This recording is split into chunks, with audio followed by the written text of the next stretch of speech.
Hi, I'm Ollie Kenchington and I run a small film production company in Somerset in England. Today I have brought you on location to a shoot that we're doing for a local organic flower farm. We have been shooting with the C200 as our A-cam for over a year now, and the EOSR has recently joined it. We use it for B-roll, and I've also started using it as a second angle for interviews. Canon really have thought a great deal about how the EOSR sits in as a video device with their Cinema EOS range, and that's something that's not happened before. So come with me now and we will dive in amongst the flowers with our EOSR, and I'll show you how we use it on one of our productions.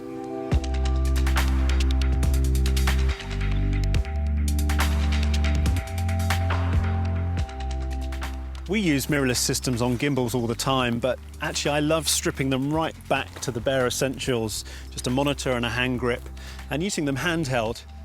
Even if you're not using a optical image stabilized or IS lens, the digital image stabilization in the EOSR is incredibly good too.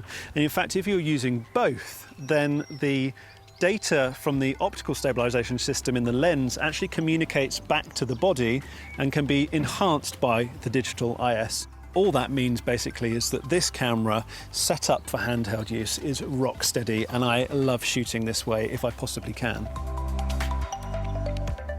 We will be capturing the interviews today at 4K 25 frames, but for the B-roll I'm going to be shooting in full HD at 50 frames per second. The 50 frames just adds a certain amount of kind of graceful movement.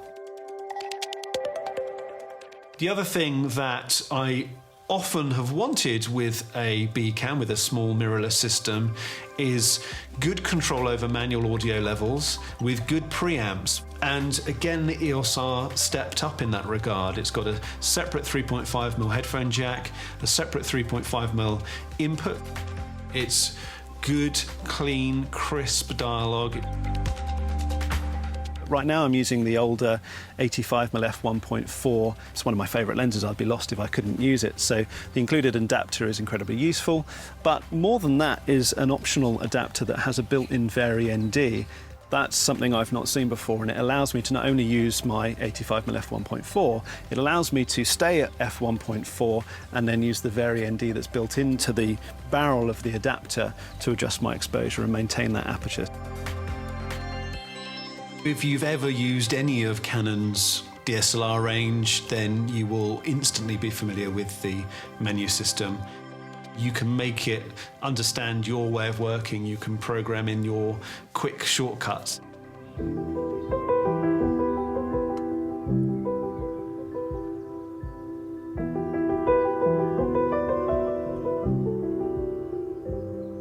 I think one of the biggest impacts that the EOSR has brought to our film work is its extended battery life. I don't have to keep stopping to swap out the batteries, which we used to have to do with our old mirrorless system.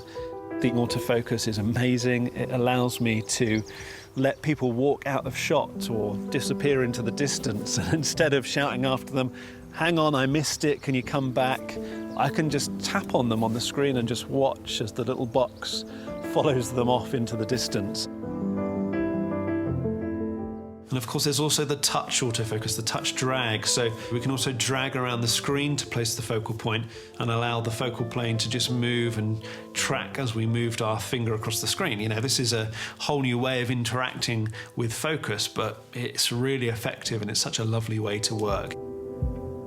There's so much that's been thought about by Canon, from the neutral colour matrix to the internal 8-bit C-log to the external 10-bit C-log that you get clean over the HDMI, which allows us to shoot fantastic sunsets and other subtle gradations of colour in objects that were typically banned in 8-bit. It is incredible. It saved me a huge amount of time and allows me to work very, very quickly. And we are thrilled with the images that we're getting from it.